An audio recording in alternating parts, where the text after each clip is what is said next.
Look, this is where I sleep.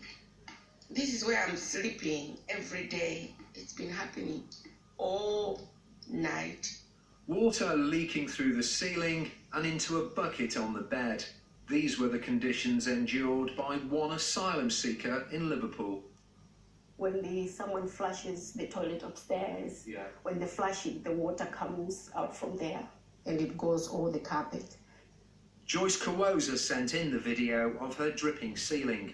She says workmen from Serco, the company paid by the Home Office to maintain asylum seeker housing, just painted over the cracks before the leak started all over again. It's really frustrates my brain because most of the time I don't sleep thinking of the water. We contacted Serco about Joyce's leaking ceiling. They told us they'd visited her house and did find a leak in a downstairs bathroom, which they fixed, but no leaks anywhere else, despite the visible water damage to Joyce's flat. Look, the water is the whole corner of my room.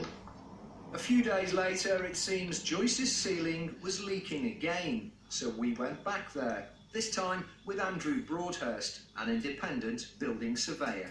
Andrew, what's your impression of what you've seen in this house? I think it's outrageous. I think there's obviously an issue regarding internal plumbing and just general maintenance. It's just been left and left. No remedial repairs have been carried out. It appears that somebody's put some stain block paint over what is water penetration, but clearly that doesn't resolve the problem. That might mask it for a short period, but clearly the water is still penetrating. And in the downstairs bathroom Serco told us they'd fixed, we found water leaking from a ceiling and onto the floor. And despite Serco's assurances, no evidence it had been repaired at all. Siku Sondergaard works for Four Wings in Liverpool, a not-for-profit organisation who help asylum seekers. It's unacceptable. These are human beings and they do deserve that dignity as human beings, and to feel safe in their own homes, and to feel like when they do give a complaint, which you or I would if we were renting off a private landlord or whoever, that they would be listened to. What happens when someone like yourself contacts Serco on behalf of these women or the Home Office?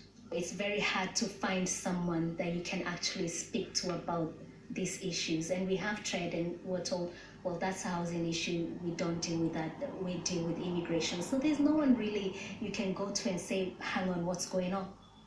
When we went back to Serco with what Andrew had found at Joyce's house, they then admitted they'd made a mistake. In a statement they said, when this leak was brought to our attention by Granada TV, we re-inspected the property. We have now apologised to the resident and quickly taken action to rectify the problem. We take our responsibilities to provide accommodation for the asylum seekers in our care very seriously, and we aim to rectify all problems quickly and appropriately. But they didn't explain why they'd failed to find the leaks in the first place. Earlier this year, Serco was awarded a government contract worth nearly £2 billion to provide accommodation to asylum seekers like Joyce.